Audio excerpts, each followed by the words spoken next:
Hello, am I audible? Yes, sir. Okay, it's the volume fine? Yep. Yeah, fine, perfect. Okay. So we'll start soon, like this, another 2 more minutes and we'll start. So your OPP is on 31st, right? Yes. Yes. Okay, and when is the end sum? The 7th of August. 7th of August. Okay, so we'll have like, today we have one session. We'll have, so sorry about yesterday, what happened was one of the person who was supposed to take yesterday's session was sick. So eh, we got to know that like quite late. So that's the reason we were not able to have a session yesterday. So week 10 is pending. We'll do that before the OPP. So yeah. So how many of you here are have taken only ML techniques? Can you please say?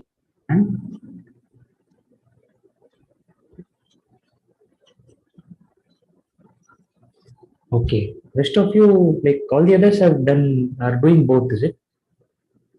Yeah. Yes. Okay. Okay. So how many here are completing this data science diploma with these two courses? Is there anyone like that? For me, there will be one still pending, the tools in data science. Okay, That nice. will be next time. Other than that, I think other subjects I will be completing. Okay. Is there anyone who will be completing both the diplomas in this crowd? Okay. Sir, are you going to win the DL course? Sorry? Are you going to win the DL course? I won't be, but you won't need me. So Professor Mitesh, I don't know how many of you know Professor Mitesh Kapra. So he's Yeah, I'm taking his course. so he's like, I mean, single-handedly he can. I mean, if you listen to him, you don't need to listen to anyone else. So he's like probably the best teacher. So see, there are many of them who have offered deep learning courses across the world. Okay, so I'm not just talking about India. I'm talking about deep learning courses across different universities, say in the US, whether it is Stanford or MIT or whatever. And I can hands down say that his course is the best, right? So he's that good. His lecture on very explains how neural networks like that diagrammatically. It's like probably one of the best lectures I've seen.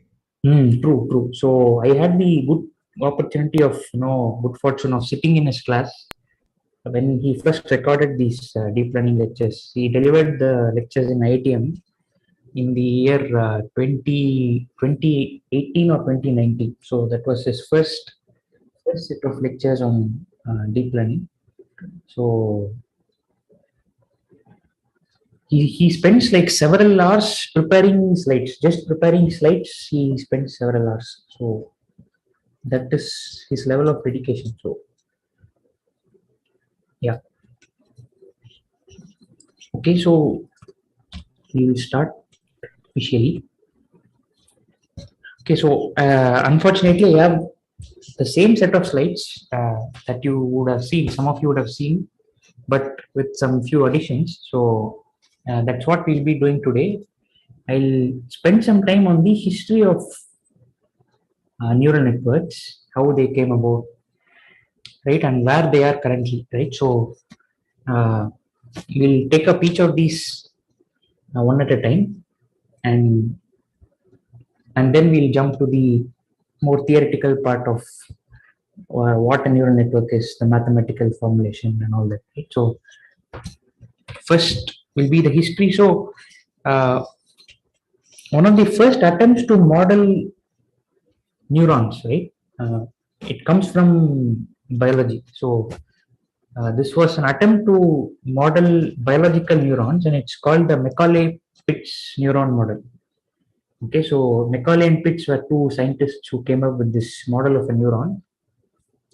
So I hope you all have some idea of what a biological neuron is, right? So it has some set of, you can very briefly, in a very roughly approximate it as some unit which accepts a set of inputs, and then something happens inside the body, cell body of the neuron, and then that results in some outputs, right? And these outputs are propagated to other neurons, right? So in the form of electrochemical signals, right? So that is how neurons transmit information from uh, that's how information passes across neurons, right? So they tried to kind of model this. It was a very simple model. You have this is the neuron, and these are the inputs to the neuron. So the inputs are going to be, they assume that the inputs will be binary, right? So something either happens or not. So the previous neuron either triggers or it doesn't trigger. So 1 corresponds to triggering and 0 corresponds to not triggering, right? So, and whatever happens inside the body of this neuron is some kind of a linear combination, sigma xi wi, and the weights are kind of fixed, right? The weights are fixed to lie, or to take one of these two values, either 1 or -1. So it's, if it takes a value of 1, then we say that that particular input is excitatory, so it excites the neuron. If it is -1, then we say that that particular input is inhibitory, right? So it inhibits the activity of this neuron, right? And if this linear combination is greater than some threshold, then we say that the neuron fires, right? And if it is less than the threshold, we say that the neuron does not fire. Okay, so this was one of the earliest models of neuron that scientists came up with. This was in the year 1943. Okay, so way back in 1943, we had this model. And then we move on to something which you already know, perceptron. So perceptron was invented by this scientist, psychologist rather. His name was Frank Rosenblatt. Okay, so Rosenblatt actually came up with this model of the perceptron in the year 1958. So in week 5, I think week 4, I think we studied perceptrons as some kind of a theoretical construct, right? So actually, what he ended up doing, what Frank Rosenblatt ended up doing, was he built a machine called Mark I perceptron, right? It was not just some theoretical device or some theoretical argument. It was actually a device with sensors, motors, and all these things, right? And it was, Mark I perceptron was meant to do image recognition. So the theory was the same, whatever we studied, W transpose X. Okay, whenever that is greater than 0, output 1. Whenever it's less than 0, output -1. So the theory was the same, but I just want you all to know that this was not just a theoretical thing, but he also went and built a machine called Mark I perceptron. But along with building that, what happened after the demo of this particular perceptron model was that it generated a lot of hype. Okay, so people thought that, artificial intelligence had actually arrived, that no machines will now be capable of walking, talking, reading. Okay, so that was the kind of hype that was built around this perceptron model that Frank Rosenblatt invented in 1958. Okay, so this hype was, because of this hype, what happened was that companies started funding AI research, government started taking interest in AI research, right? So all this happened until around the year 1969, right? This was about 10 years later. We have two computer scientists, again, they go by the name Minsky and Papert. So they published one book, right? So this book was titled Perceptrons, an Introduction to Computational Geometry, right? This was the name of the book that they published, and they did this in the year 1969. So they discuss many things in the book, right? So if you all remember, one of the things about perceptron is that if the data is linearly separable, perceptron algorithm converges, right? I hope you all remember that if you have a linearly separable data set and if you apply the perceptron learning algorithm, then you will get a hyperplane which separates the data sets, right? This is a theorem, right? Not just a random fact, but it's actually a well-proven theorem. So they took up that and then they did some work. But they also showed that for certain cases, the perceptron fails, right? And one very popular example is the Xor problem. So how many of you know what an Xor gate is? It's like a logic gate, right? Okay, what is the logic gate? What does it do? If you give it two inputs, it will provide an output, and both the input and output has to be a plus or a minus. If they are same, then it will be 1. Otherwise, it will be 0. Yeah. Yeah, so something like that, right? So in this case, if you look at it, if both of them are the same, in the sense that assume that these are features, right? The features are 2, 2 here, and for this training example, it's 1, 1. If the features are same, it gives you a minus, okay? And if the features are different, here the feature is 2, 1, here it's 1, 2, then you have to classify this as plus. Okay, so this is a very basic classification problem, and it's called the Xor problem. And how many of you got this? There is a question. I hope you all also connect that Quiz 2 question. right? So Yeah. how many of you got this right? We got it right. Yeah. Okay, others. I think I also got it right. Okay, right. So that's good. So the point is, you can never get an accuracy of 1, okay, with this particular data set if you draw a linear hyperplane, right? It could be a perceptron, it could be an SVM, it could be a logistic regression model. No matter how hard you try, a single line cannot separate these two or this data set into two parts, right? So the big problem was that Minsky and Papert, whatever they came out with, in part, it completely deflated the hype surrounding neural networks at that stage, right? So you have to keep in mind that the whole perceptron thing is one of the first attempts at building a neural network, right? So, and whatever hype that was there surrounding this whole thing, it came down crashing. So that was the contribution, at least in part, of this book that they released.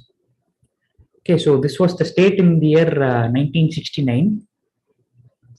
Before we go to the backpropagation, what this did was, all through 1970s, the AI community went through a period called the AI winter, right? So this is good to know that all through the year 1970s, the AI community experienced what is called the AI winter. So the AI winter is typically a period where the perception about AI is bad, right? So the perception about AI is bad. So if the perception is bad, it means that funding is low, right? So remember that a lot of this research is done in universities, right? So especially in the late 1900s, right? So universities typically drive research, right? So companies are not like, very popular.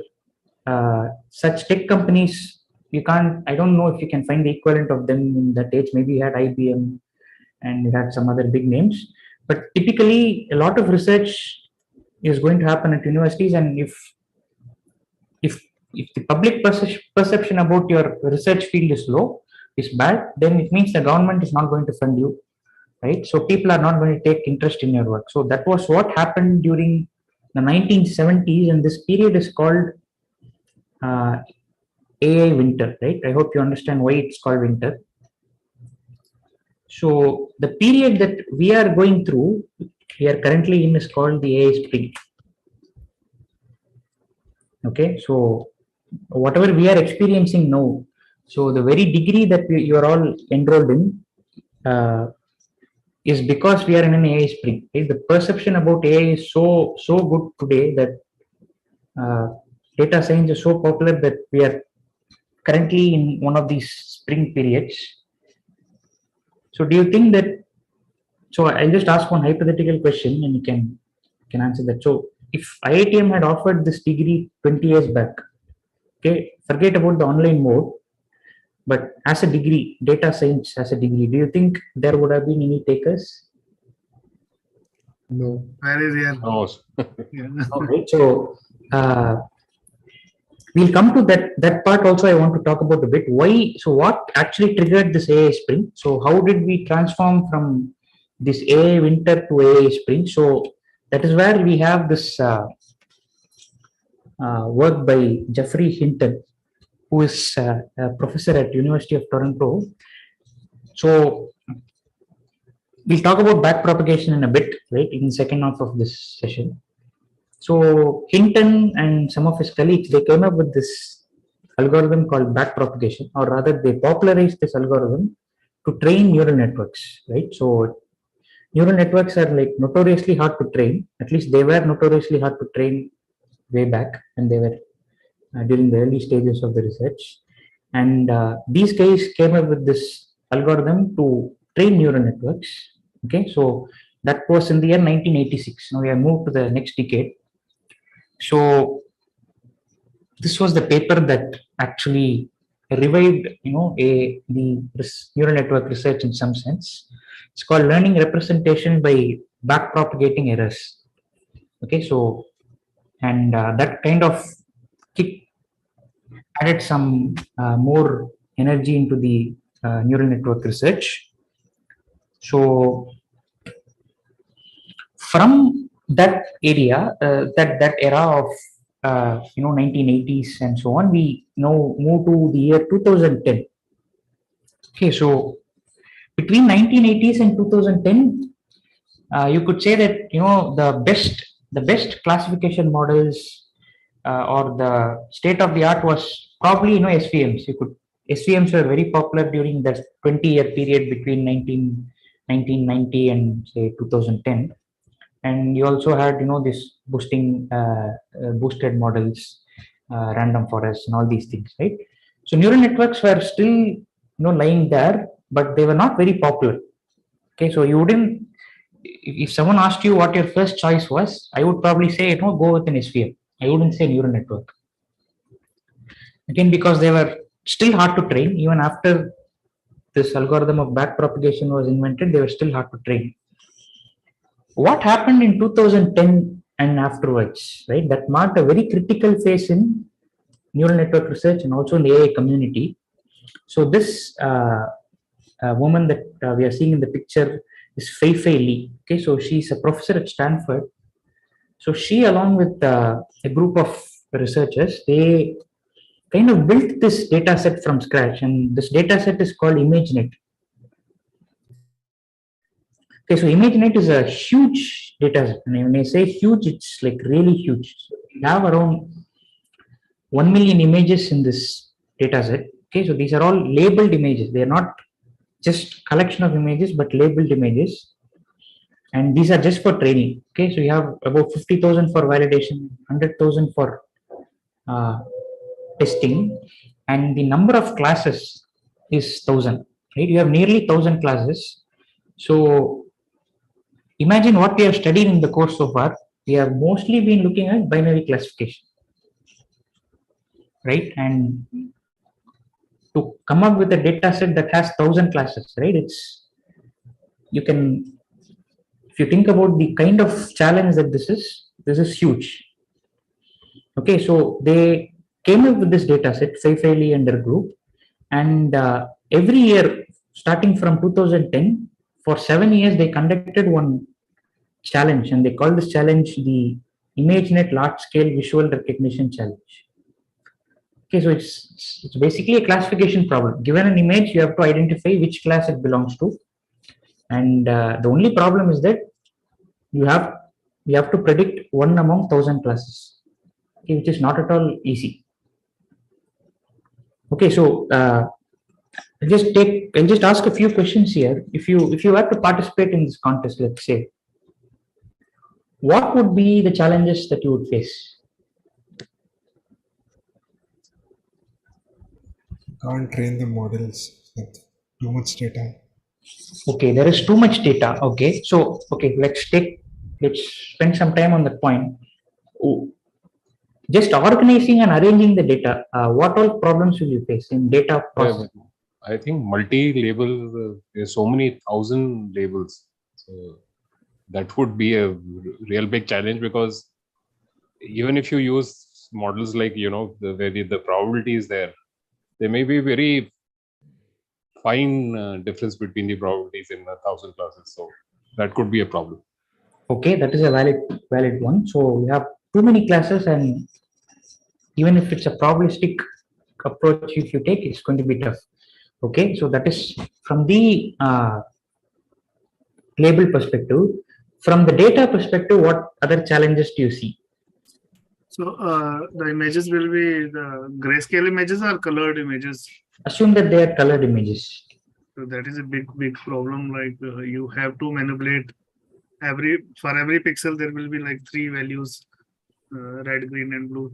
So, Hey, yeah.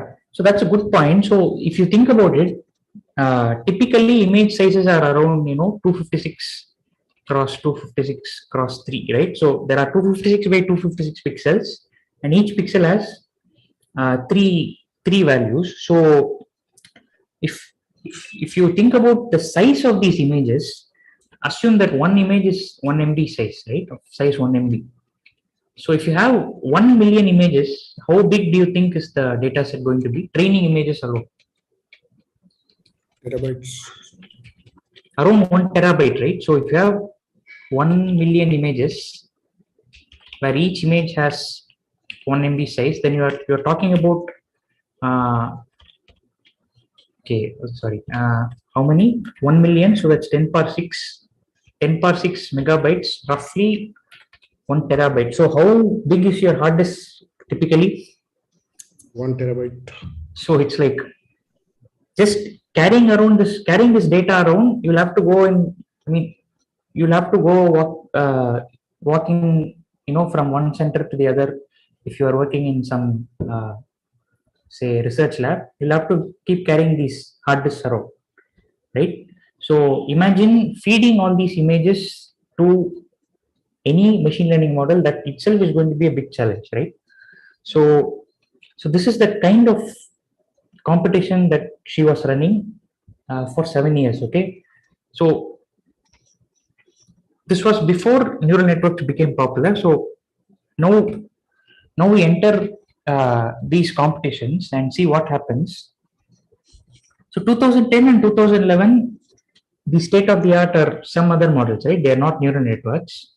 But do you see a drastic drop in the error rate? So this is the classification error rate. Okay, so if you have these 100,000 test images and you run the model, so remember that it's a competition. So several models will come, and you'll have to evaluate all of these models on the test data set. And finally, the team will report one classification error on the test data set. And notice that in the year 2012, there is a drastic drop, okay, from the earlier years. So 2012, what happened was, if you remember this Hinton, Jeffrey Hinton, okay, the name that we saw before. Jeffrey Hinton and a student from the University of Toronto, they train one neural network. They call it AlexNet. Okay, so it's a type of neural network called a deep neural network. So that wins the competition. Okay, so now so far it's all been, so one interesting trend I want you all to take away is that so far it's all been academia, right? So you have some professor from Stanford building a data set. You have some professor from, say, University of Toronto who develops some method. Okay, so it's all restricted to academia. 2 years later, so in the year 2014, a scientist from Google, so his neural network wins the contest. Okay, so another couple of years later, it is Microsoft which wins the contest. So what do you take away from this trend? Are there any lessons that you can see here? Corporates can fund these researchers better. Right. Yeah. So that's the very resources. So that's a key point, right? So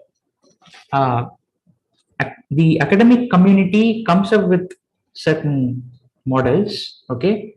But very quickly, the moment Google or Microsoft sees that, this has some potential, they jump in, okay? And the next 3-4 years, they start dominating. These companies start dominating the competition simply because they have more resources, right? They have not just in terms of computational power, but in terms of manpower also, right? So they have some of the best scientists, which is why if you see what Professor Hinton does nowadays is that he spends half his time in University of Toronto, where he's a professor, and the other half he works for Google. Okay, so you have this exchange not just of ideas but also of people between industries, between academia and the industry. Okay, so all this was made possible because of three things. Okay, so this is something we all need to know. Why is data science so popular now? Largely, it's because of this technique called deep learning. It's not just a technique, but it has become an entire field. So first is algorithms, right? So the backbone of these algorithms is neural networks, not just neural networks, but a bunch of ideas associated with neural networks. Second thing is labeled data, right? If you have 1 million images, labeled images, then that's obviously going to be a big boost when you're doing supervised learning. Okay, so along with algorithms, if you have training data, which is also labeled, then that's a big bonus. And the third and most important reason is computational power, right? So let me just go back to one of these models. Let's say the model that was built by Google, okay, which to win the competition in 2014. Can someone guess the number of parameters that their model had? Something in millions, probably. Yeah, they had 1 million parameters, right? I'm just quoting the order of magnitude. So they had close to 1 million parameters. And what this means is that if you have million weight values, right, your weight vector is of size 1 million, and your data set size is 1 million. So imagine the number of steps, the amount of computational load that is being thrust on your model, right? So a simple CPU will die basically, right? If you have a normal computer at home, and if you try to train any of these algorithms, it will take you several years. Okay, so what reduced that time, that computational time, was this thing called GPUs. So has anyone heard of this term? Graphic processing units. Yeah, so GPU stands for graphics processing unit. Basically, it's like if you have a gaming laptop, right? If some of you are into gaming, Right. these gaming laptops will have GPUs. So just to render these high quality images, right? So you have modern day games are like so good that they require very high definition graphics, right? And all that computational burden is transferred to a GPU or graphics processing unit. Now, what the industry has come up with is something called a general purpose GPU, which is not just applicable to gaming, but it can also be used in scientific computing, right? So you can use these general purpose GPUs to train neural networks, crudely speaking. Okay, so this is what led to the revolution starting from 2012. We are now in 2022, so it's been approximately 1 decade of deep learning, and this is primarily the reason why data science is so popular now. Okay, and this has been behind most of the progress that we see today. Okay, so that is one point. And a final point regarding this is that if you look at, so the only library that you have been exposed to, if I'm not wrong, is sklearn, right? At least in the MLT and MLP courses. The ML library that you all know is sklearn, but out there in the industry, there are actually sklearn is used, but more importantly, we have dedicated libraries for neural networks, okay, for training these deep neural networks. They're called TensorFlow, PyTorch. Okay, so again, another trend I want to emphasize is that these libraries, initially they were developed by academic universities, right? So Tiano, for example, was a library that was developed by Jeffrey Hinton in University of Montreal, right, somewhere in Canada. Okay, and slowly what happened is these big companies started once again coming into the picture, and TensorFlow is by far, Google's library is by far the most popular one. All right, so this is something I wanted to talk about. Finally, when it comes to applications, so I hope you all have seen machine translation, right? So nowadays Google machine translation is so good that it can do a pretty good job in translating text. Okay, so this area is called machine translation. The application is Google Translate, and Google Translate is done using some kind of a neural network. This is one application. And in the area of computer vision, you have object detection, right? So we have seen image classification, but another area of research in computer vision is called object detection. Okay, so given an image, you have to tell me where a particular object is. Okay, so where will this be useful? This will be useful in something like, self-driving cars. So Tesla, for example, has this technology called autopilot, right? So it's basically some kind of a self-driving car. And if you are building a self-driving car, the first thing you need to do is you need to be able to detect objects in front of you, right? So given the image of the road, is the object in front of me a person or a car, right? If I'm not able to make that distinction, then I'm gone, right? So that is, again, a neural network is that behind this. It's also used in areas like chess engines, right? So AlphaZero. How many of you have watched this documentary called AlphaGo on Yes, AlphaGo? sir. Yeah, I have. You watched that, right? So AlphaZero is this. DeepMind is another offshoot of Google. So DeepMind was initially a company that was working on AI, and then it got acquired by Google. So they have come up with this chess engine called AlphaZero, right? So it's the best chess engine on the planet right now. And quite recently, they also came up with this a method called AlphaFold, right? So AlphaFold is something which predicts the structure of a protein, right? So the 3D structure of a protein. Again, this is again one of the very good applications of ML. Okay, so before we move into the thing, I just want to stress on this particular point. Just go through this particular quote.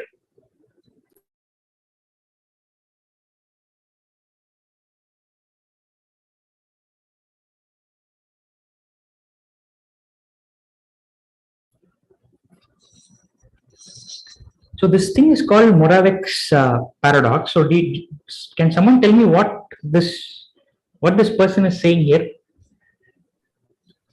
I think the gist is like if the information or something that's structured, then it is easy for us to train computers. If there is something unstructured, then it will be very difficult to train computers. Right. So yeah, something like that. So this is why I have added this slide is we all need to understand what problems are difficult in machine learning and what problems are not. Okay, so could be ML or it could be the larger field of, say, artificial intelligence in general. So I'll go back to this particular slide of recognizing images, right? So image recognition, if you think about it, is absurdly simple for humans, right? So such a simple thing for humans, we don't even think about it, right? So if you're able to recognize an image, so if I give you the picture of a dog and you are able to recognize this as a dog, I wouldn't call you intelligent, right? So I mean, that is understood. So you should be able to do it. Any normal human being will be able to do it. But when a computer is able to accomplish the same thing, right, we somehow perceive that as intelligence. Okay. So, but basically what it has done is it has learned to perceive something. Okay. So It's all about, given an image, am I able to identify it? That's all the computer has done. But then we give this the value of intelligence. On the other hand, if you have a game of chess, I hope you all know that chess engines like routinely beat humans. Okay, so we can, even if you put Vishwanathan in front of the chess engine, he's going to lose. Okay, but we treat performance in chess or ability to play chess as a sign of intelligence. Okay, so this is where the paradox stems from, that computers are so good at certain tasks which humans find very difficult. On the other hand, computers are so bad at certain other tasks like perception and walking, right, mobility, where humans are extremely good at, but they struggle. Okay, so what problems are interesting and what problems are important in the field is something that we all have to know, right? So that's a very brief introduction to. Just a theoretical point. Is that because we've largely digitized sound and vision, but not so much touch and smell? You're talking about this perception, the mobility part? Yeah, because we haven't digitized touch and smell that much, right? I mean, we don't get much data on touch and smell. True. So, see, that's a good point. But even sound and sight, right? Even vision and sound, only recently have computers been able to do, even this well, right? So, largely thanks to deep learning, we are now having very good voice recognition systems. We are having very good image recognition systems, only because of I won't say only because of, but largely because of the progress that has happened in the last 10 years, right? So if you look at, say, the year 2000, computers were abysmal when it came to, even image recognition and voice recognition, right? So these two senses, only now we are getting somewhere. Smell and the other one, touch, as you say, is like even more difficult. Right. So one advantage we have is over machines is several thousand years of, millions of years of evolution, right? So we are able to do perception and mobility so easily because of all that evolutionary learning that has happened. But we give machines far less time to learn, right? So we give them a data set and we train it for 2 hours, and then we expect them to do all these things, which is typically hard. Okay, so that was some brief history on neural networks and why they are so important. Now we'll move on to the science of it. So if you recall, so there are multiple ways of motivating neural networks. One is perceptrons, right? So you could think of a neural network as several perceptrons arranged in a network, right? One on top of the other. Or you could also think of it as several logistic regression units arrayed together, one on top of the other, right? So we already saw this happen in the case of softmax regression, where you had 2 layers basically, right? You had an input layer of inputs, and then you had just 1 layer of outputs, where if you had 10 classes, then you had 10 outputs in softmax regression. In a neural network, it's going to be slightly elaborate, or far more elaborate than that. Okay, so the model is going to be linear combination followed by nonlinear activation. It's the same thing. So accept certain number of inputs, combine them, and see if they fire or not. Okay, so that is the basic idea. And this is where we have an artificial neuron. Okay, so linear combination. These terms are important because I'll keep using them, and you'll also see them in the exams, right? So one term is called the pre-activation, which is basically the same as linear combination, but there's a certain reason why we are using it this way. So once you pass this pre-activation through a nonlinearity, it becomes what is called an activation. So is this term clear to all of you? This is clear, right? I hope there's no problem in this term. The pre-activation is like the input. So the pre-activation is like the so you have a After the neuron. input. Okay. You get the inputs. So A1, A2, A3 are the inputs, and then you linearly combine them. That is called the pre-activation. Yeah. Okay. And then you apply the Activation. activation function, and then you get the activation. Right? So this is the terminology we'll be using. A1, A2, A3 are just features like what we normally use, is it? Or is it different? And they are the features. Yeah. So we'll come to that. There is slight distinction, but we'll come to that. Okay. So do we need to separate bias here? Yeah. So in neural networks, like in the case of SVMs, we'll separate the bias term. And the weights are found out in pre-activation also, so through a model. So this is just a single neuron, right? So what I'm showing you is just one neuron, how it behaves.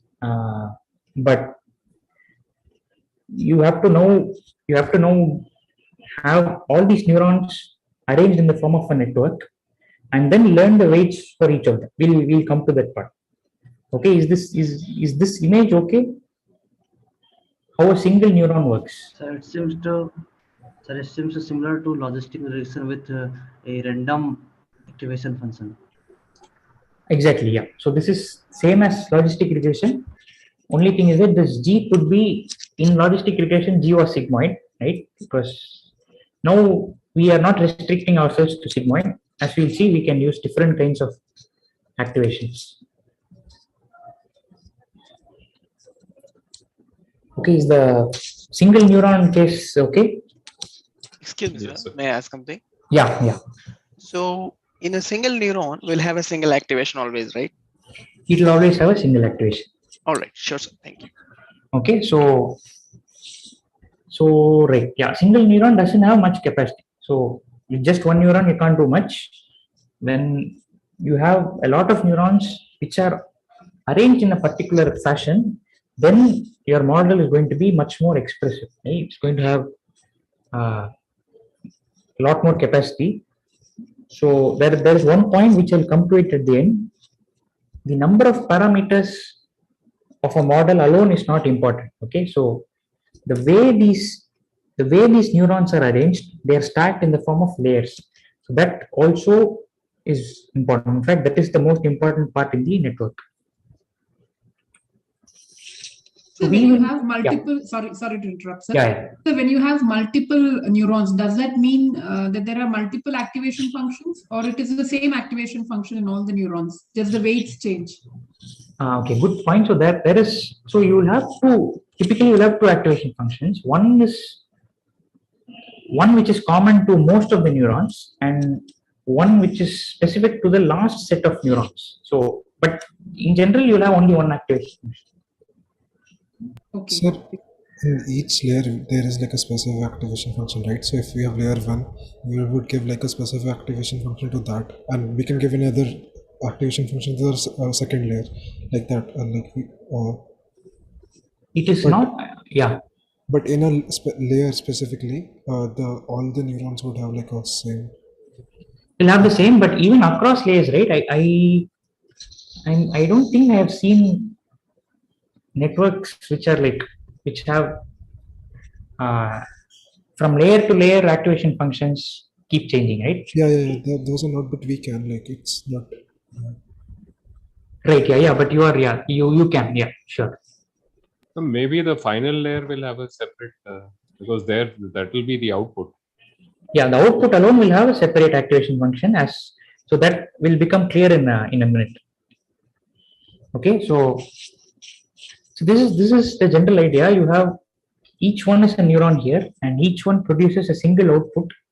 This output is forwarded to all the neurons in the next layer. Okay, so let's say this is neuron 1, and this is whatever output it produces, that gets copied to all these 4 neurons in the next layer. Okay, the same value is pushed to all these 4 neurons. So the connections always go from left to right. Okay, previous layer to next layer. So it's that's why this network is called a feed-forward network. So this is one type of neural network. There are different kinds of neural networks. So this particular network is called a feed-forward network because the connections always move forward from the input to the output, from left to right. Okay, so we'll be looking at only feed-forward networks in this course, and therefore we'll be dropping these arrows. So just to understand, sorry, if you just go back to the previous one, Yeah. just to understand. So what you're saying is, let's say the leftmost is there are 3 neurons, which means there are a bunch of inputs along with its weight and with activation will give you 3 different neurons. And those neurons will again act as input into the next set of 4 neurons. Is it? So they will have their own weights and their own, I mean, ideally the same activation. But technically there could be another activation function which will create these 4 neurons. Is that how we should understand? Okay. Yeah. So see, the way we have to understand this is if your problem has 3 features, right? If your data set has 3 features, then you will have 3 input neurons, one corresponding to each feature. Okay. Okay. So each neuron is in the input. So this is called the input layer, and this is called the output layer. And whatever is here is called the hidden layer. Okay, so in every neural network, at least in whatever neural networks will be see, the input layer will have as many neurons as there are features, and your output will have as many neurons as there are outputs. So if it's a classification problem with 4 classes, your output neuron will have 4. Sorry, your output layer will have 4 neurons. But how do I connect it to the earlier picture that you had, where you had A1, A2, A3? So so assume that here if you are talking about the input layer, then if this is a neuron in the first hidden layer, then this will be your input layer. It will have 3 inputs: A1, A2, A3 features A1, A2, A3. But in this case, A1, A2, A3 will also be called as neurons, is that what? They'll also be called as neurons, yeah. So every feature in your input will correspond to 1 neuron in your input layer. Okay, so the features, if you have an m by m data matrix, right, feature matrix, corresponding to each of these m features, you will have 1 neuron in your input layer. So the definition of a neuron is what then in this case? I mean, is it including the activation function or doesn't include activation function? Okay, so a neuron is some computational unit which accepts certain number of inputs, linearly combines them, and then gets acted on by some activation function which it outputs. Sir, can we say that neurons are different models?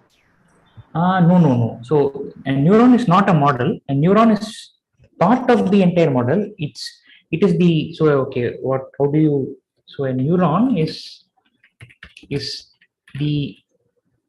like an atom, right? It's the basic computational unit in a network, right? You can treat a neuron like some kind of an atom.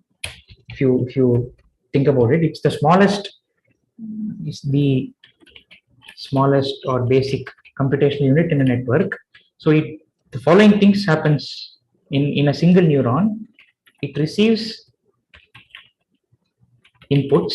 These are what? These are actually activations from the previous layer. It linearly combines them. Okay, so these are pre-activations that are generated at this particular neuron. And non-linearity, okay, so this is non-linearly transformed, right? So I'll just call it that way. This is using some activation function, and this becomes the activation at that particular neuron. I'll put this in singular because we are talking about 1 neuron. Okay, so the inputs that a neuron receives are activations from the previous layer, and the output of a neuron is its activation. So this whole thing together is called 1 neuron. But the only exception to this description is where you're saying that where A1, A2, A3 are also like the input. Yeah, the data are input, also neurons yeah, the inputs are also neurons because see with each. no activation basically. Or you're saying it's just raw input without. Oh, any okay, activation. okay. You're saying okay if you're calling the inputs as also as neuron, what are the activations for it, right?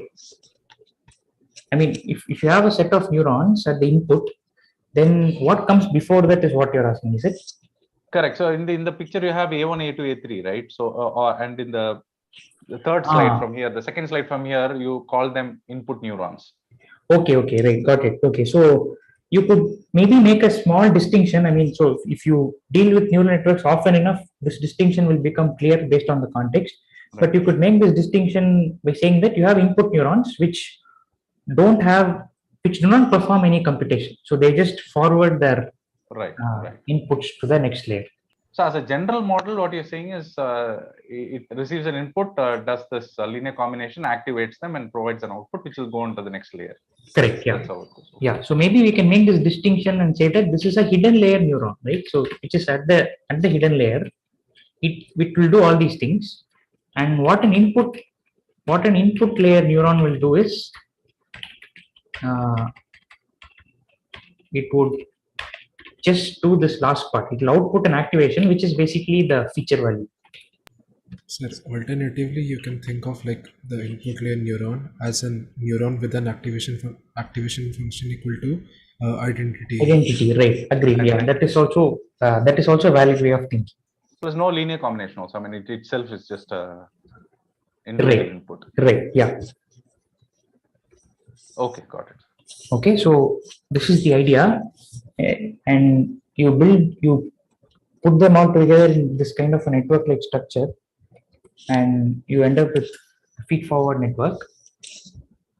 So, basic question, like what exactly we are going to achieve with this kind of networking? Like, what is the goal? Okay, so see, this is something that researchers have observed retrospectively after training a lot of networks. They've seen something interesting, which is that each layer in a network captures certain features that are there in the data set. So, okay, so we all probably need to know this also, which is that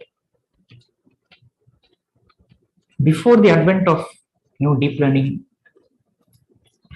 what used to be an important part of any machine learning process is feature extraction, right? So, for example, if you take the case of images, right, you have 256 cross 256 cross 3 RGB images. Okay, this is your data set. Let's say you have 1000 images, and you need to do some binary classification. So these are what? These are all raw data. Okay, this is just raw data, only pixels. Okay, these are not the features. So this is a very important point which nowadays people don't worry about because neural networks have come in. But before that, what they used to do was they used to extract features, more useful features. So you can look up these things. Some of the features are called SIFT features, right? So what they would do is they would pass the image through this algorithm, which is basically a feature extractor, right? So there are some algorithms known as SIFT and HOG, right? HOG is called histogram of oriented gradient. So you take an image and you build some kind of a histogram based on that image, right? And that becomes your feature. Okay, so you feed your features to an SVM. Okay, and then that SVM will return some kind of a prediction. So this is what used to happen in traditional machine learning. With the advent of neural networks, what happened was that networks, in some sense, became feature extractors. Right? So if you look at modern day neural networks, these things have become obsolete. Right? So you no longer do this step of feature extraction. Only thing you do is you just pass the raw data as it is, and the network kind of learns to extract the right kind of features. Okay, so Interesting. right, so it turns out that the first few layers, right, capture some interesting features. For example, if you pass an image, then the first layer would represent edges. So if you're a painter, okay, let's say you are an artist, how would you paint? I mean, let's say you are teaching kids how to paint or how to draw. Okay, so the first thing you will do is you will teach them edges, right? So brush strokes, which are basically just edges, straight lines, and then you will slowly build up a picture, right? That's how you teach students how to draw. So the first layer of a neural network captures that idea. So it would learn edges. Okay, that would be the first layer. Your second layer would be something like, say, it would be primitive shapes, right? So if you combine 3 edges together, you have a rectangle, sorry, triangle. If you combine 4, you have a square or rectangle, right? So that would be your second layer. And then maybe your third layer in your neural network would be some abstract shapes, right? So something that is closer to the image that you have to identify. So this is one use of these layers. So these layers act as features. Okay, so what neural networks enable is they are end-to-end models, right? So end-to-end. Do you understand what we mean by end-to-end? Does it make sense? I think they are doing the pre-processing also kind of thing. Exactly, right? So they are end-to-end because all that you need to do is give the data and then you will get a prediction. Whereas in earlier models, before neural networks came about, you had to do this extra process of feature extraction. Now you don't need to do that. Okay, so neural networks will do it, and the interesting part is, depending on what problem you are solving, the networks will extract the features that they want. Okay, did everyone get this point? This is like a important point about networks. So can we say like it is similar to polynomial transform that we apply, like? In a sense, but yeah, in a sense. But the nice part is, in polynomial transform, you engineer the features, right? I mean, you say that it should be x1 square, it should be x2 square, it should be x1 cube. But in the case of a neural network, the only signal is the error, right? So if you look at, so another term for these features are, so this process is also called representation learning, right? You're learning to represent your data.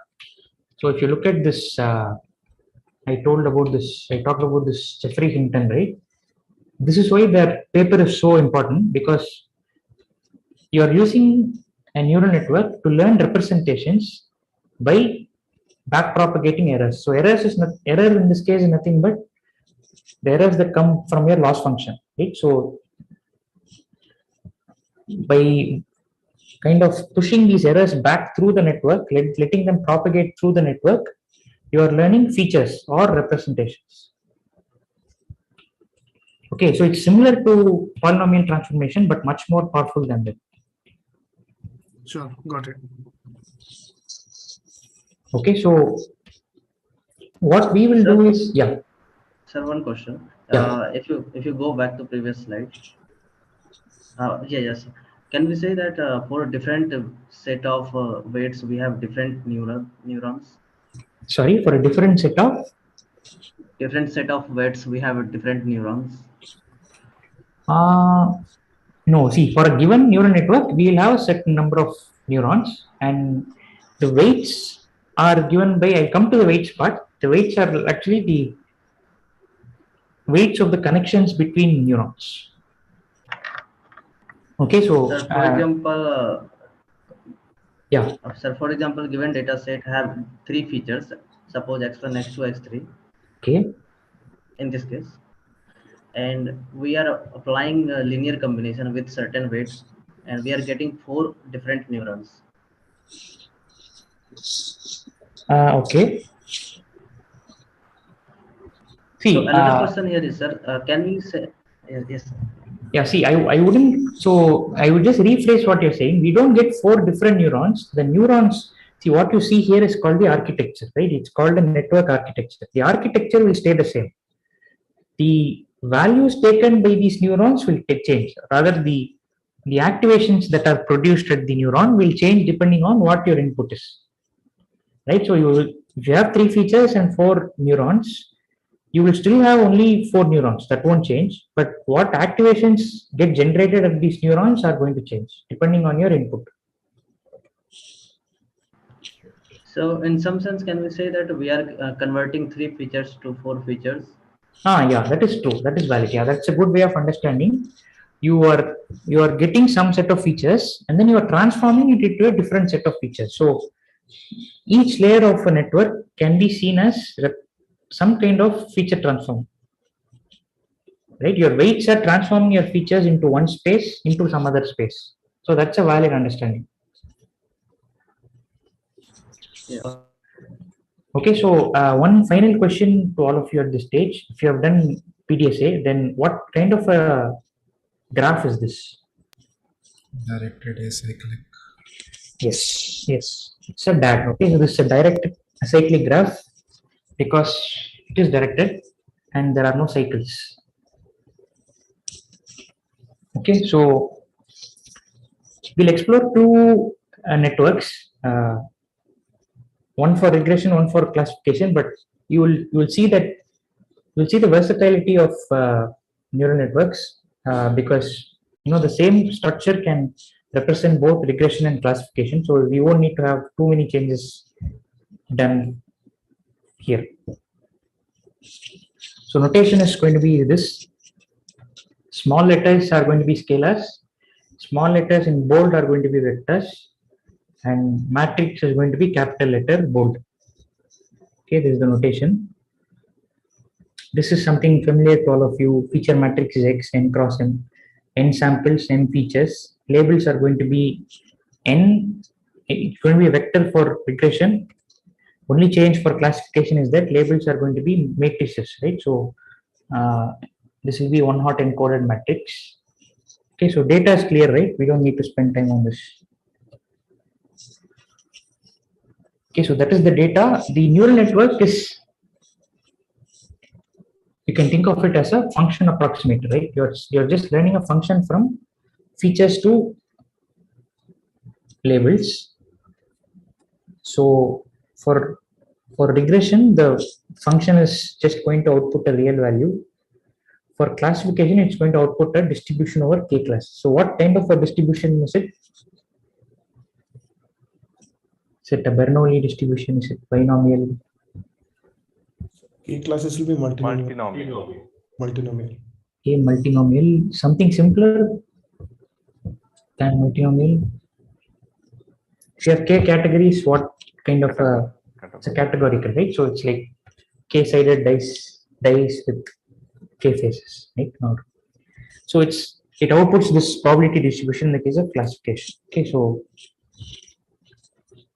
the only difference, or rather the only addition in the case of classification is that inference is slightly tricky. I mean, not tricky, you need one extra step, right? So once you have the labels, once you have the predicted labels, probability distribution, you need to take an argmax over the probability vector, right? So this is something if you recall, we did this in softmax also.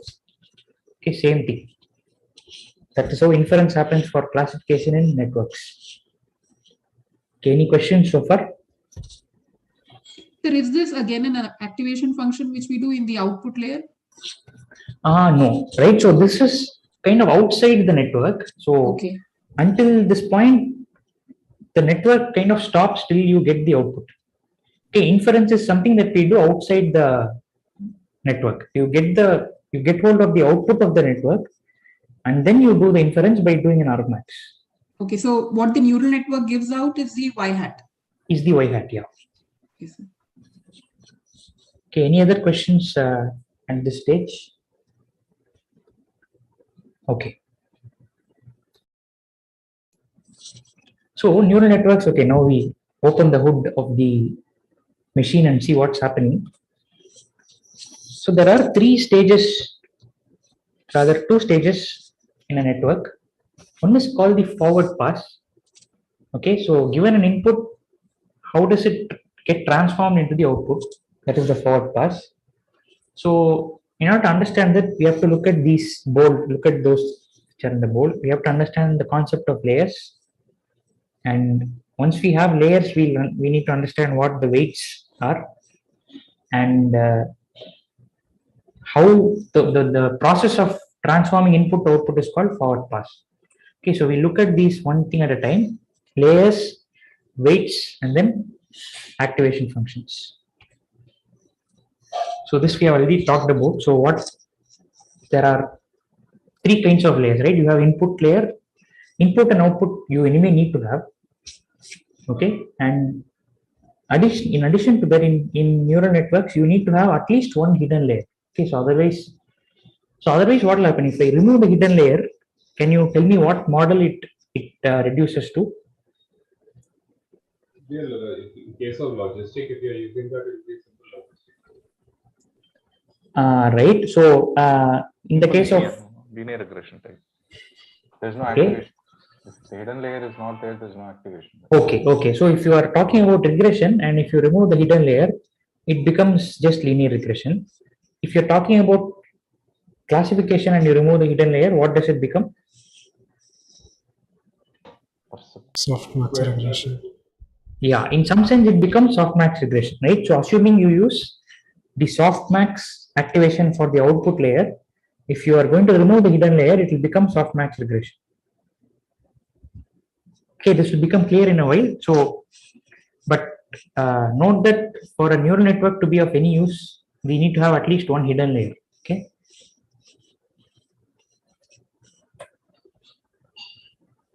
So we could have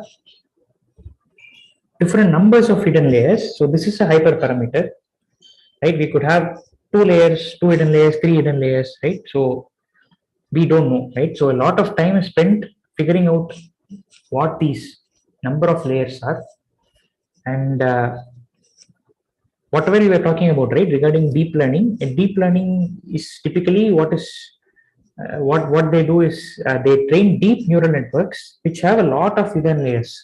Okay, so that is what deep learning is all about. So I have one question.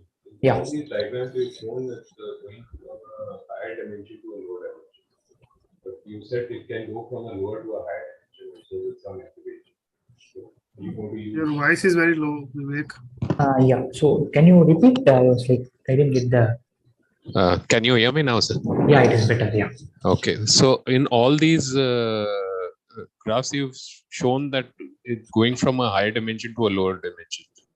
Now, if we wanted to a higher dimension in the hidden layer, then we are supposed to use some kind of polynomial activation or kernel, something like that. No. So yeah, so the image is kind of misleading, but typically, so different approaches are used. Sometimes what people do is they go from a low dimension to some intermediate high dimensional space. Okay, so for example, if you're dealing with MNIST will have something like 784 features, right? So your input layer will be of size 784, and then maybe you might add say 1000 neurons in the next hidden layer. But the thing is, you need to progressively bring it down, right? So say after 1000, maybe I go to 500, then say something smaller, 100, and then finally end up with say 10 classes. Okay, so the dimensions will keep reducing, right? The dimensions will keep reducing, but again, these are all. See, a lot of this is you have to experiment based on your validation data, right? So that's why it's a hyperparameter, right? So okay, because one diagram you showed where it actually the number of neurons in the hidden layer is higher than the input layer. Correct. Yeah. So that also there is that. Yeah, I think one of the earlier diagrams had that and the feed forward thing, right? So that would have had that. So how does that happen? This one, yeah. Okay, this might have this might be more of a representative diagram, not something that may actually happen in practice. Okay. Right, but typically you go down. Yeah, you're right. So you wish to go down to smaller dimensions, right? So especially there is one particular type of network called an autoencoder, right? So an autoencoder is a kind of neural network where you try to reduce the dimensions. So it's like it looks something like 784, and then you will follow it up with, let's say, 100, right, and then 784, right? So it will try to compress the image in a smaller dimensional space, right? So that kind of network is called an autoencoder. Unfortunately, we won't be studying this in this course, but yeah, you are right in the sense that typically you want to reduce it and not suddenly blow it up. But this is something that is a hyperparameter. You have to choose it based on your validation set. The number of layers. Both the number of layers and the neurons. Yeah, number of neurons in a layer. Both these are hyperparameters. So in a single hidden layer, like we have 4 neurons in this picture. So in each neuron, does it need to be the same activation function, or can we have different activation functions? Typically, you use only one activation function for all neurons in a layer. And in fact, for all the layers, unless it's the output layer. So if it's a second hidden layer, then also we have to use the same activation function. In practice, that's what is observed. So I'm not sure if there are studies where scientists have tried different kinds of activations for different layers. Maybe that might work, but typically it's not observed. So if you look at different networks, they all use just one activation function for the entire network, but for the last layer. So can you go to previous slide? Yeah. So is it necessary that all neurons from previous layer will be connected to the next layer? Good. Okay, so that's a good point. So this is an example of what is called a fully connected network, right? So this is also another terminology that is common in the literature. So it's called a fully connected network, meaning every layer, every neuron in the previous layer is connected to every other neuron in the next layer. Right. Okay, so it is not necessary. So for example, there are kinds of networks that are only partially connected, which we won't be studying in this course. All our networks will be fully connected and forward. What is that called? Feed forward, right? So these are two qualifiers for our networks. They will be fully connected and they will be feed forward. Okay, any other questions? All right, so we'll be labeling the layers in this way. This is important both for the implementation as well. So please make a note of this. The first layer will get index 0, and there are a total of L plus 1, capital L plus 1 layers. Last layer will have index capital L. Okay, the output and input also are layers, right? That is one point. Okay, so some more notation. The sizes of the layers are going to be denoted by SL.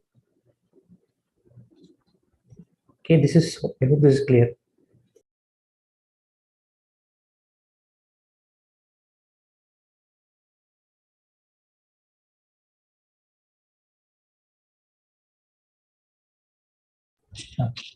Okay, so this is clear, right? This the number of neurons. Sir, I have a question. Yeah. The dimensionality reduction that is taking place, so it will do that also its own, or we have to specify something? So it will happen as a part of the training process, right? You don't need to specify. Only thing, if you want to go to a lower dimensional space, only thing you need to specify is you need to let's say you need to specify the number of neurons in that particular layer. right? So here you are specifying 100 neurons. So your feature vector is initially in R784, then it gets transformed into some vector in R100. So that is all you need to specify. Okay. Okay, thanks. Okay, any other questions? Okay, so moving forward.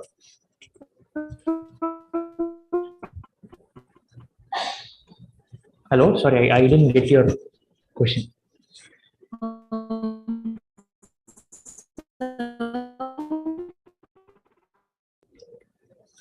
Okay, is it only with me or? Yeah, it's not clear. Even Okay. I can't. Internet is slow, probably. Okay. All right, so maybe you can come back later.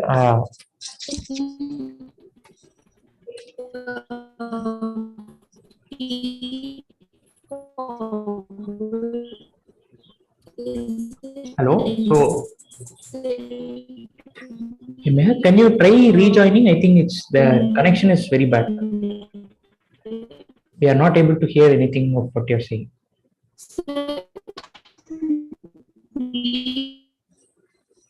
I'm sorry, it's still bad. Can you reconnect? I think that will be better. It's like she's using auto encoder. Right.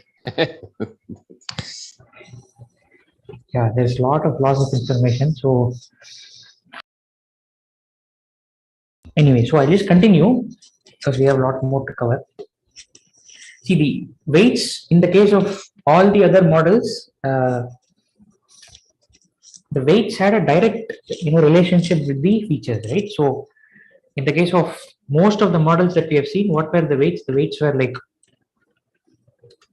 this W transpose X was there, right? So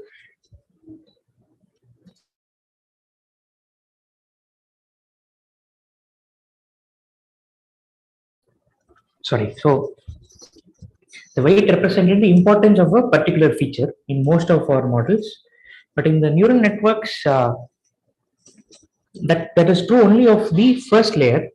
The weights from the input layer to the first hidden layer, they represent the importance of the raw features or the raw data. But as you move forward, the only thing you can say is that the weights represent the importance of connections. Right. So from a graph theory perspective, what does the graph now become?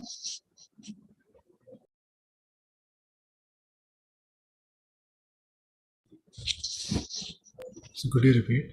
So from a graph theoretical perspective, right? So once you add the weights, what kind of a graph is it?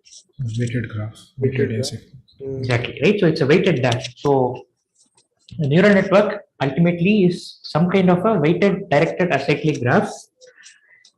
But the nice thing is that the weights are adaptive, right? You can learn the weights. So, okay, so this image is clear, right? The number of outgoing edges from this layer is going to be equal to the number of neurons in the next layer.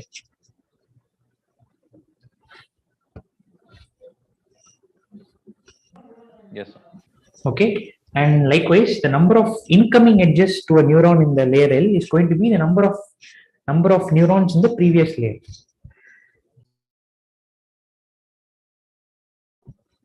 Okay, so if you club these two,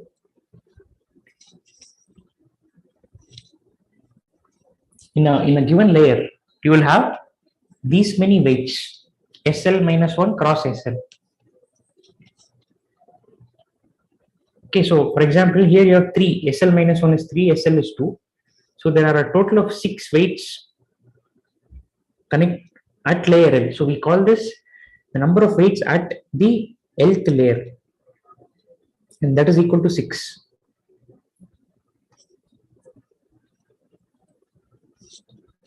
And if you pack all of them into a matrix, then this is what you call the weight matrix for layer L.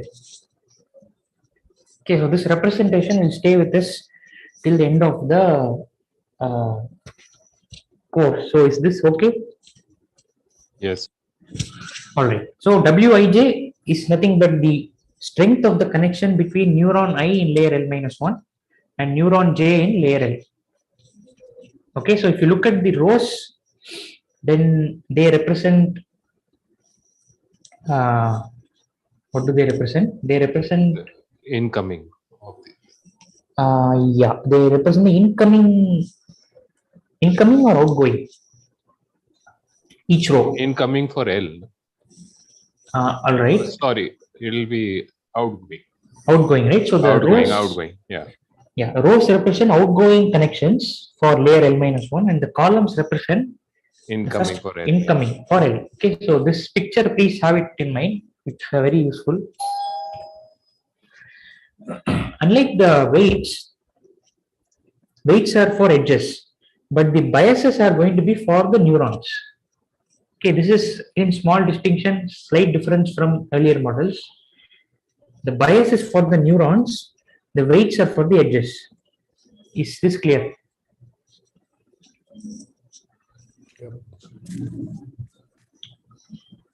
Okay, so this I hope is clear for everyone. So why is that so?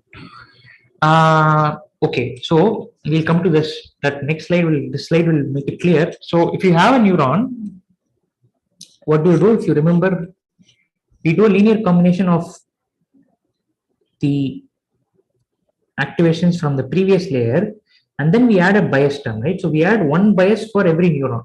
We don't add it for every weight. Yeah, okay. Okay, so the bias is for the neurons, the weights are for the edges. So you will have as many terms in your bias vector. So bias is a vector. That's why it's written in small and it's bold. So bias vector will have as many units as there are neurons in that layer. Okay, you have weight matrix and bias vector. Capital W, small b.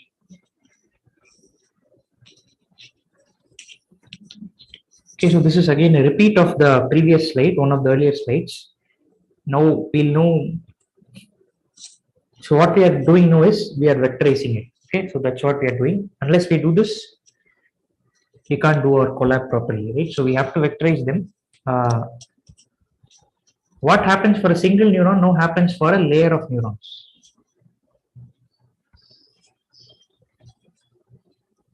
So there should be a bracket in that activation A, right? Like after A, the L minus 1 transpose bracket of like parenthesis of W L plus B. W L.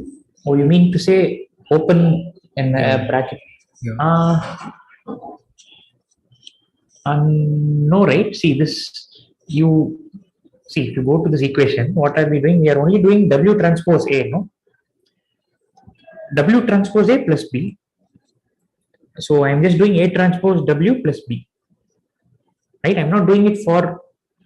So you haven't applied the activation yet. Okay. No, not yet. So I have not applied G of Z. This is only the pre-activations. Z always corresponds to the pre-activations. Okay, so is this equation clear to all of you?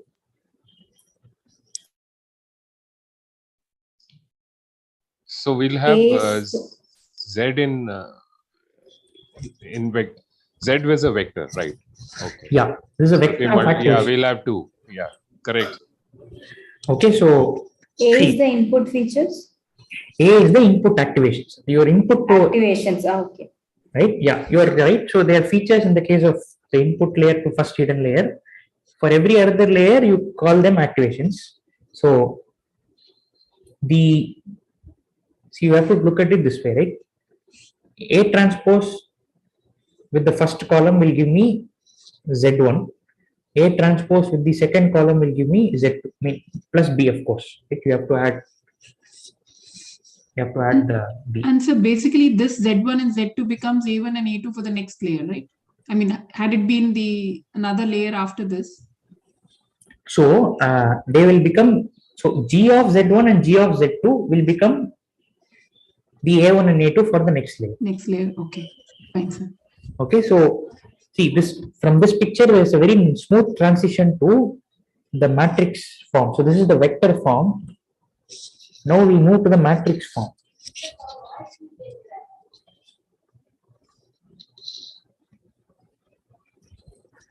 Is this, do you all see what's happening here? Yes, sir. Okay, so here there is here there is only one sample in your data set. Assume that there is only one sample. So you had this. Now if you have n samples, you will stack all of these n samples one below the other. So W will remain the same, B will remain the same, but your A and Z will change, right? Instead of 1 cross SL, it will become n cross SL. AL minus 1 will become n cross SL minus 1. W and B do not change at all. Okay, this is the central equation in the whole of forward pass.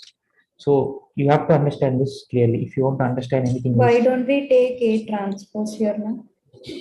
Okay, so A transpose is what? It is the features for sample 1, right? For one sample. So if you stack the features for say 10 samples, what will this become? It will just be the matrix A, right? It won't be, I am already transposing it. So because it was a vector, I had to write this as A transpose. Now because it's a matrix, I don't need to write it as capital A transpose, right? Anyway, matrix multiplication works row column, right? Row of A, column of W. So one row will corresponds to one sample. example. Okay. One example from your data set. Okay. Okay. Is this clear to everyone? Yeah. So if we go by that example of Z1 and Z2 in the last, so if they are if B is just 2, so this will be n cross 2 matrix. It will be n cross 2. Yeah, it will be n cross 2. So right, you will have n cross 2. Each row being one. Each row will have the activation pre-activations for one example. Okay. Sir, if you go, please go to previous slide. Here's a columns of weight vector or weight matrix. The columns of weight matrix represents each neurons. No, they represent the connections between the neurons, right? How important are the connections between neurons in successive layers? Okay, sir. Okay, that is what W represents. Sir, hello, sir. Yeah. So in the weight matrix, the number of columns will be equal to the number of class we have in the output vector, right? Not necessarily, right? It will have the number of columns will correspond to the number of neurons that are there in your next layer, in your like layer L. Okay, so we are okay, and this Z1. So like this is for only one data point, right? The structure that you have gave A1, A2, A3. This is for only one data point. This is yeah, it is no, the structure is the same. So if you pass multiple data points, then the structure will remain the same, but you are representing the activations in the form of matrices. So weight vector will remain same. The A1, A2, A3, that vector will change, no? That vector will change into a matrix. That vector will change into a matrix. So in that case, like my Z1 and Z2 will also change, no?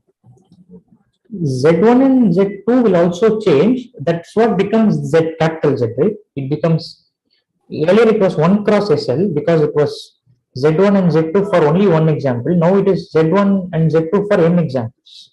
So it becomes n cross SL. It becomes n cross 2. Earlier it was 1 cross 2.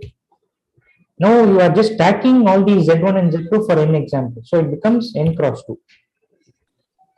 Okay. So now if I have a layer, if I have another layer after that, the Z1 and Z2, the matrix that we are getting as output from this one, will act as a like input matrix or a feature matrix that we did in the previous. Yeah. If you do G of Z, so that is what we are going to do next slide. If you do G of ZL, if you apply this activation on the ZL, you will get, sorry, on the pre-act. If you apply G on the pre-activations, you will get the activations. Okay. So I have a doubt. Why do you say that the weight vector doesn't change? It changes, right? It becomes the size. Its size changes, right? Size is stay same, right? You have the same weight matrix. If you have one example, this is the weight matrix. If you have n examples, that is still the same weight matrix. Only thing is that here you are doing vector matrix multiplication. If you have n examples, you'll be doing matrix multiplication. But the second matrix doesn't change at all. But I guess it changes from layer to layer, right? Yeah, it changes. That's what I was getting. So the weights, like when I take from A1 to the first neuron, it has certain weight. When I go from A2 to the next, those two neurons, again the weight changes, right? Yeah. So I'm sorry, I didn't understand which change this is. So what I meant was, see, these 6 values obviously are going to be different, right? I hope. Yeah, they are going to be different. They are going to be different. Yeah. So when I said it doesn't change, what I meant was from this slide to the next shape does slide, not change. The shape will not change of the weight. Right. So it is the same weight vector, so it's the same weight matrix. If you add several examples, only these 1 by 2 will become n by 2. And this A1, A2, A3 thing, right? Instead of 1 by 3, it will become n by 3. That is all I was saying. Okay, sir. Okay. But from L minus 1 to L plus 1, there will be 2 different. Yeah. There will be different weight matrices. So there will be a total of L weight matrices, 1 for each layer. Right. So with the risk of oversimplification, if I just had one layer, it is practically like softmax regression, right? This is like softmax regression. Yeah, exactly. Okay. Okay, in softmax we had XW plus B, softmax on that. Instead of that, we have AW plus B. AW plus B. Okay. Okay, so see, whenever you get confused, this should help. This image should help you because this is the basis for. Yeah, once you have the pre-activations, G of that will be your activations, and in the hidden layers you have only one activation function, and it is applied element by element. Okay, did you understand? Did you understand what we mean by element-wise application of the activation function? It will be applied to each rows of the matrix. Each element of the matrix, right? Not just row, each element. So if you have, in this case, if you have your activation will be n cross 2, right? You will, for each of these 2 into n elements, you will apply the function g of. So here it will be g of z1, g of z2. That will only give you the a for that particular layer. For every neuron in L. Exactly. Yeah, you're right. For every neuron in that particular layer, and this for all n examples. So this is for one example, 2 neurons for that particular example. Likewise, you will have n examples. You will do that for each such. Sir, if we do n cross 2, like if we do for n number of data points, then we will end up getting n cross 2 output like Z1, Z2 output matrix in the previous diagram. No, you will get only n cross 2, right? There's only one matrix. Yeah, so n cross 2 matrix in the the Z will be n cross 2. Yeah, Z will be n cross 2. So now of this n cross 2, the first column will be stored in the first neuron, and the second column will be stored in the second neuron. Can we say that? The first column will correspond to the first neuron's activations, for all n examples. Likewise, the second column will be second neurons activations for all n examples. Okay, so activation is done when it is getting into the neuron or after it gets into the neuron? So the activations from the previous layer are passed as input to the current neuron. Then they are linearly combined to get the pre-activations, and then you apply the activation function to get the activations for that particular layer L. Right? So activations are inputs, activations are outputs. Yeah. So okay, no, I am asking about this G of Z ZL. This is done after we get the linear combinations, right? Yeah, after you get the linear combinations. After we get the linear combinations. So if I don't do that, let's say if I don't do that, like I keep it as I got it from the previous layer. So will that be a problem for any model? Like, can So there you're saying don't do G. Is that Yeah, what you? yeah. Yeah, we'll come to that. So there is a slide on that. So that is what we are doing next. So what happens if you don't have an activation function? And the second question is, why should it be nonlinear? So we'll answer the first one and it will become clear. Assume that you don't have activation function. Okay, so forget about the bias for now. And what will happen is that your network will degenerate into just a linear model. Okay, reason being, you have AW plus B, right? Assume that B is 0. So you'll just keep multiplying. A0 is what? I mean, the first activation is X, right? So just XW1, and then it will be XW1 into W2, and then XW1, W2, W3. So it'll just look something like this, right? It'll look something like XW1, W2, so on, dot till WL, assuming you have L layers. So this is equal to what?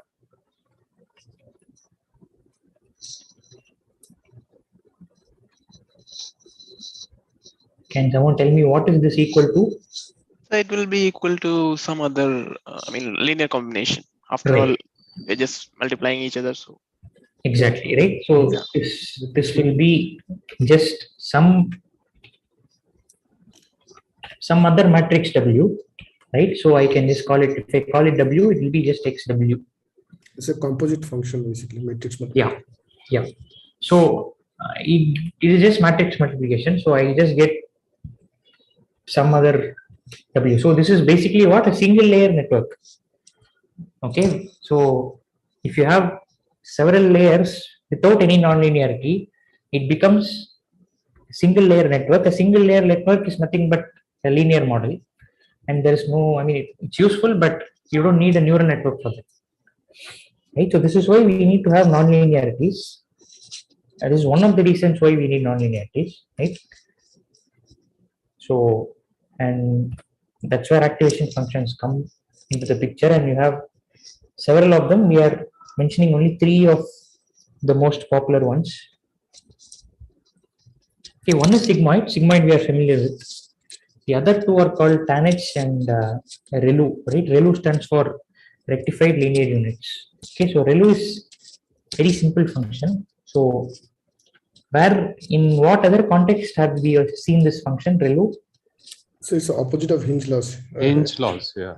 Right. In the hinge loss, we saw this, right? So whenever the 1 minus margin was positive, it was 1 minus margin, otherwise 0, right? So same fellow here. This was used in that 2012 paper, which reduced the ImageNet loss rate by a drastic margin. Yeah. In the AlexNet, that's it's called. Right? So in AlexNet, they use the ReLU. So, and since then ReLU has stuck. So if you look at most of the neural networks, especially deep networks, they use ReLU for. ReLU is the most popular choice, right? For other reasons as well. So this second one, can you explain, sir, the tanh? Yeah, so best way is to look at the diagram, the plot. So sigmoid, we all know the plot. Right. Tanh looks something like this. Instead of 0 to 1, it maps a real number in this range. Okay, so ReLU is simple. It's just a piecewise linear function. Okay, so far any questions?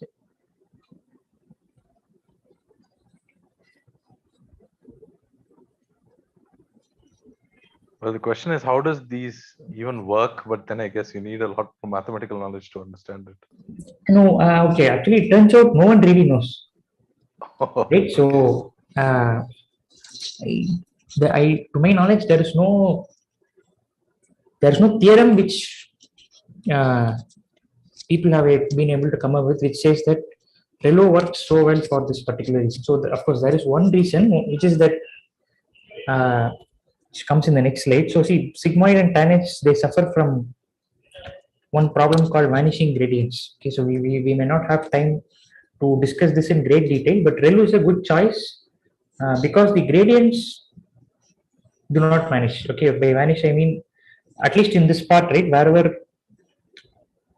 positive, whenever the neuron is having a positive activation, the G of Z will be positive, right? So in that region, the gradients are constant, right? Because the gradient of Z is 1 with respect to itself, right? G of Z. So I have just one question. Does this neural network also follows the components of the machine learning in terms of the data, model, loss, optimization, and yeah, they do. Yeah. So we'll come to very soon we'll come to that. So far what we have been seeing is the model. Data is anyway fixed, right? So data is the same as you saw, data matrix. Model is what we have been describing so far. The key element is the forward pass.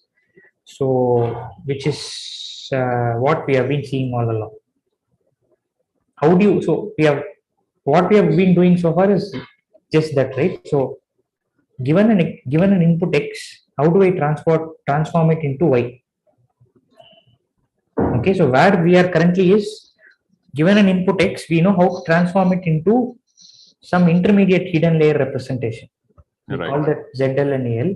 So now the final part is how do you get the Y? That is what we are going to do next, right? So that depends on the problem. So if it is a regression problem, the activation function that you use in the output layer is just identity, right? There is just one unit, and you just use G of Z equal to Z. If it's classification, the activation function is softmax.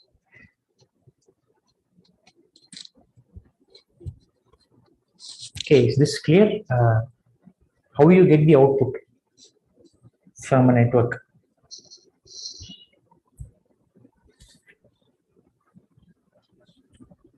So doesn't that mean that there is no activation function in regression? Technically, yes, yeah, you could say that. At the output layer, there is no activation function. Okay, and before that, before that, what is it that is used, sir? Is before it the that, same? Before that, you typically use sigmoid or ReLU, right? Okay. So for the hidden layers, you always have activation functions. Because we don't have them, then we'll end up with this degenerate case of linear model.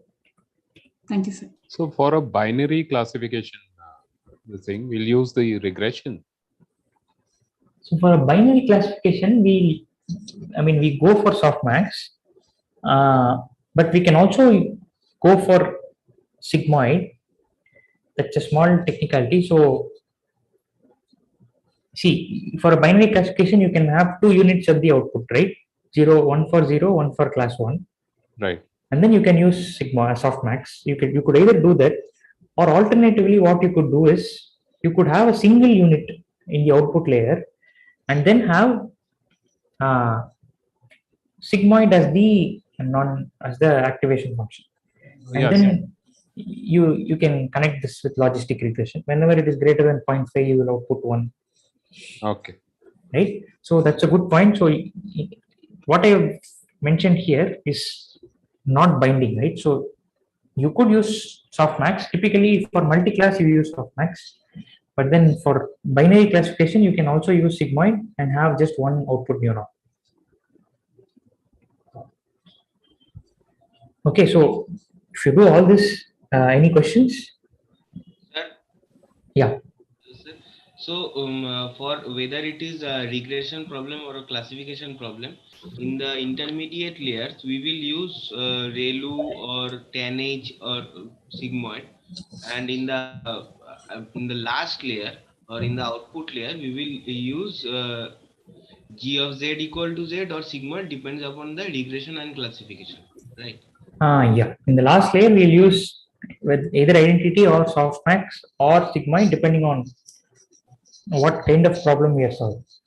Problem. And in the intermediate layer are all same. They are all same, the same activation. Okay, sir. Thank you. Okay, so now we come to what is called forward pass, which is given an x as input. How do I compute y hat? Okay, so this is written iteratively. So if you remember, this is the first equation, right? You compute the pre-activation from the activations of the previous layer, and then you apply the nonlinear activation function element wise. Okay, and if you do this from layer 1 to the output layer, finally in the last layer, whatever activations you get, you assign that as the output. Okay, so there is one small catch here. What is that? Which the I am not. dimension of each layer, right? The dimension. Argmax. Dimension of each layer, that is WL will capture that, right? SL minus Okay. 1 cross SL. Okay. Okay. Okay, so that will be captured there. Hello, sir. Yeah. One thing, like in every regression problem or in every like classification model also, we change the weight vector depending upon the loss that we get. We update, you mean, right? We update the weight vector. We update the weight vector depending upon the loss that we get. Yeah.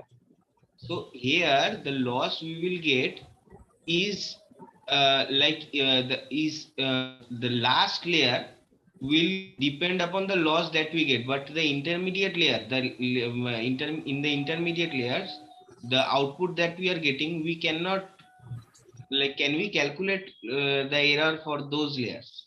No, good question, but we are coming to that, right? So that is, if you remember, I talked about one paper, right? So learning representations by back propagating errors. So that is what we are going to discuss in the next stage, right? How do you have only one error which stands for output, whatever you get here and the actual output. How do you make sure that you account for the intermediate layers? That is what we'll be talking next. Okay, sir. And the See, like number whole lot of differentiation, just like softmax, I guess. Yeah. like how do we differentiate the number of neurons in each layer here? Number of neurons is implicit in the weight matrix, right? So weight matrix is of size SL minus 1 cross SL. SL will be the number of neurons in layer SL. Okay. Sorry, in layer L. So when we compute weight, that will associate with that. Yeah. So as your input to your forward pass algorithm, you need to give obviously the weight. What is this? This is called the data matrix. So you need to give the data matrix as input, and you also need to give from the side of the model. You need to give the list of weights. So for example, you will have to give these values, right? So for your NumPy function, the Python function, if a model has 3 layers, Okay. you'll have to give a list of lists, or you'll have to give a NumPy array corresponding to the weights of that particular layer. Okay. So in this, the loss function, will it be a convex function? Typically, no. Since you add all these nonlinearities, you finally end up with a non-convex loss function. So we can't use gradient descent. No, we'll still use, because we don't know anything else. So we use stochastic gradient descent. Stochastic, and typically we use mini batch, right? So yeah, right. So yeah, if you mean the approximate version, we use right. Any other questions? Okay, there's one question that I've asked which I need Can someone think about it? So Yes, there's sir, I something think missing. there is some assignment problem in the algorithm. Okay, what is that? Like, like when we are doing the for loop, we are not assigning like, or is that understood? Like, Which one? Which? so I don't know how to put it in words. Maybe I'm wrong. Like, if that's not it, like. Okay, so yeah, not the assignment. I would say there's something else, some small point which we have to specify here. Is this algorithm like completely well specified? So what do you think about G? Is G the same throughout for I equal to 1, L equal to 1 to L equal to? Yeah, except the last one, right? So that is one thing we have to specify, right? So output G is identity for the output layer, right? So that doesn't stand out very well here, but we need to specify that. Okay, but for that this algorithm is well specified.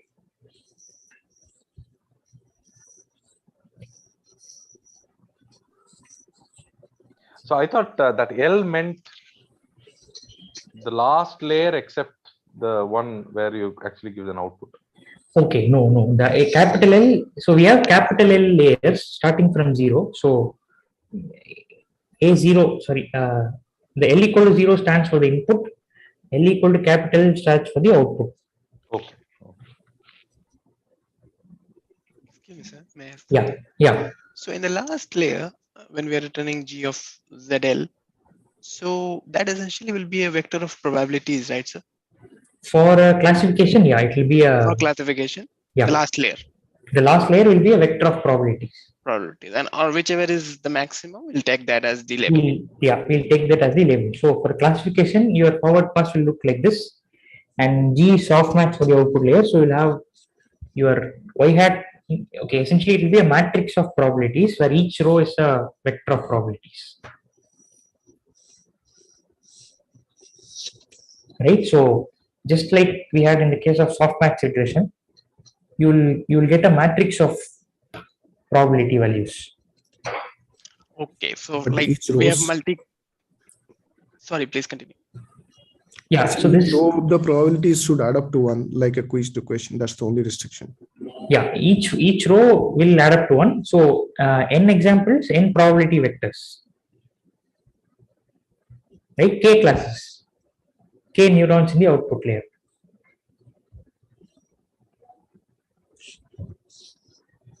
Okay, so everything else about the algorithm is the same. Forward pass is the same. Only thing which differs is what activation you use for the output layer and how many neurons are there in the output layer.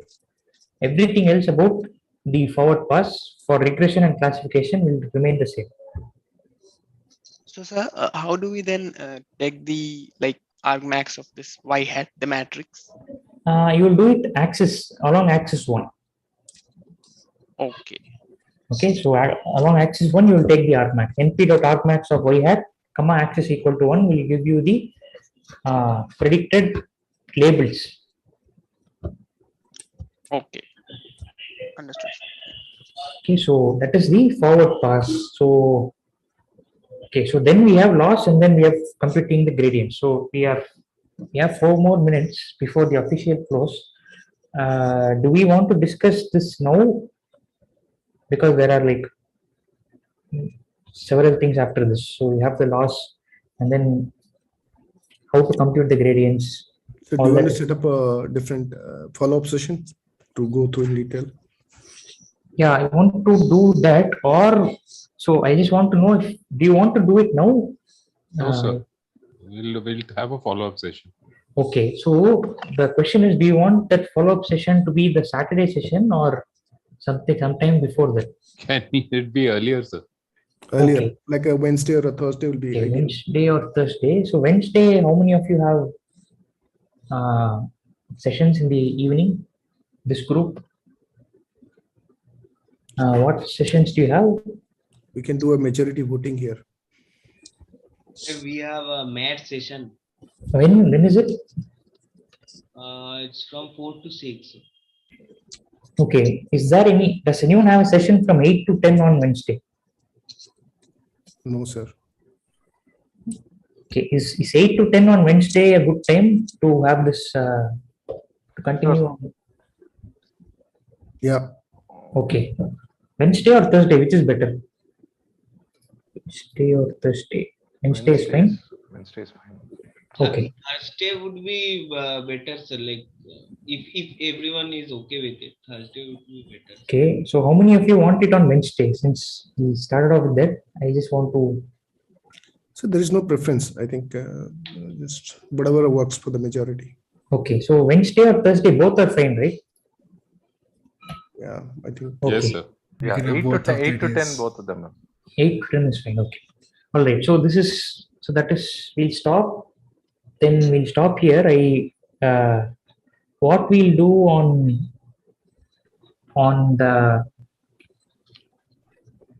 Thursdays, we'll start with a very simple network like this and see how we do the forward pass.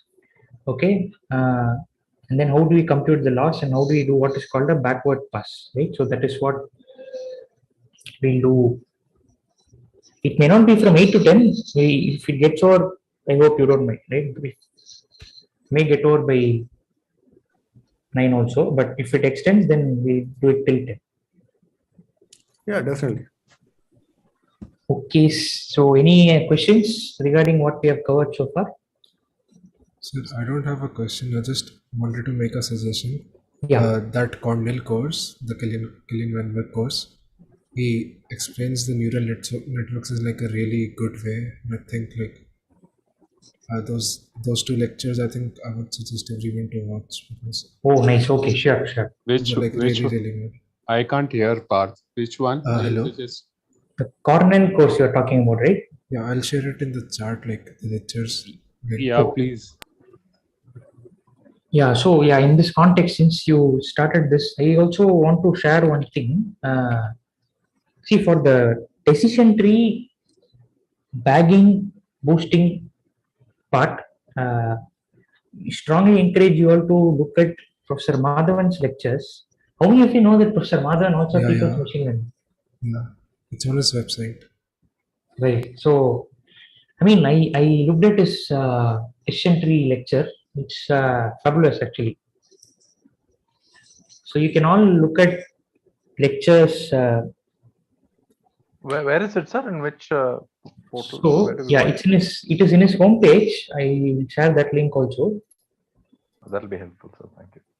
So this is DMML, Data Mining and Machine Learning 2022. He offered this in the first semester of CMI for CMI students, and he has very generously put it on YouTube.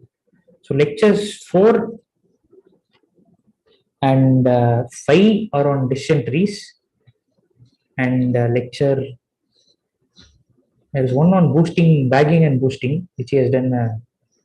He's done a great job. So lecture 10 and 11 are on boosting. Okay, so if you want to watch it fast, I would suggest 2x, but it's up to you. So the other one which Parth has suggested, I think you have the chat, right? You have already pasted it. Yeah, there are actually some details involved. So like he actually starts teaching neural networks while teaching AdaBoost in like half of the lecture. So okay. But I've shared like 2 lectures which are like in continuation. All right, sure. Okay. So you can use these 2 resources for the 9 to 12 weeks, 9 to 12.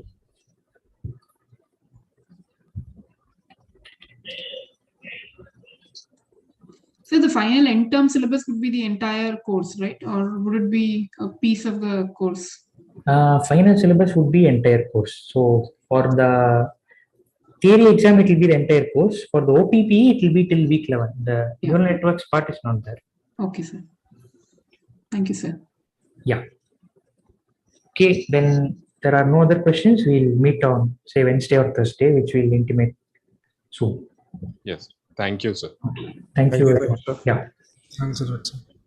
Thank you, everyone. Thank you so much, sir.